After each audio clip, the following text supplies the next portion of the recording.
Samahan si Dino Dakanay. Wala na nga siguro masisipag pa kay Konsehal Dino Dakanay.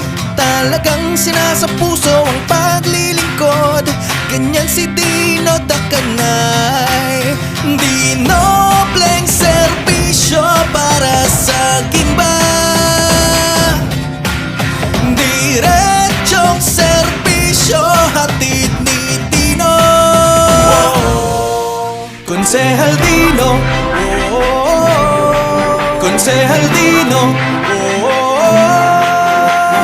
Konsehal ng ating bayan, itutuloy niya pa ang laban.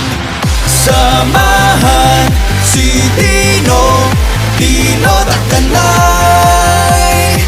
Samahan si Dino Dakanay. Wala na nga siyang mas kinasasabikan, kundi ang maglingkod sa bayan. Sa dami ng daluyong at hirap na natikman, game pa rin ang serbisyong Dakanay.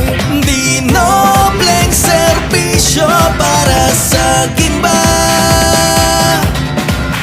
diretsong serbisyo hatid ni Dino.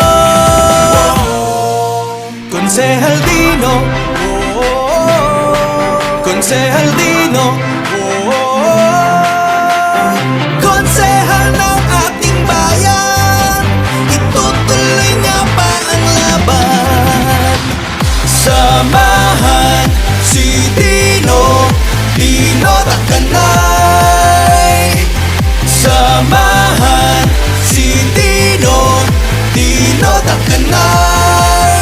Batak na batak ang pagsisilbihan, tatak na tatak talagang naman. Mula noon hanggang ngayon ang serbisyon Dakanay hindi nagpapapigil at hindi titigil. Dito kay Dino may asenso, dito kay Dino ika'y panalo. Siya ang samahan para konsehal nyo, ang ngalan ay Dino, may doble serbisyo. Si Dino Umariba talaga nakaawaw, libo-libong tagahanga iisang sinisigaw. Dino, ito ang ating konsehal. Siya isang gimba, isang liga. Konsehal Dino, ganadong ganado, bawat pagtulong kamadong kamado. Dinobleng serbisyo ay nandito na, diretso serbisyo'y dala-dala niya. Dinobleng serbisyo para sa gimba, diretsong serbisyo hatid ni Dino. Konsehal Dino, Konsehal Dino, Konsehal ng ating bayan, itutuloy niya pa ang laban. Samahan si Dino Dakanay. Samahan si Dino Dakanay. Tama ang diretsong serbisyo kay Konsehal Dino Dakanay. Ipagpapatuloy pa ang serbisyong nasimulan ng ating konsehala Stephanie Alvarez Dakanay. Dinobleng serbisyo hatid ni Dino.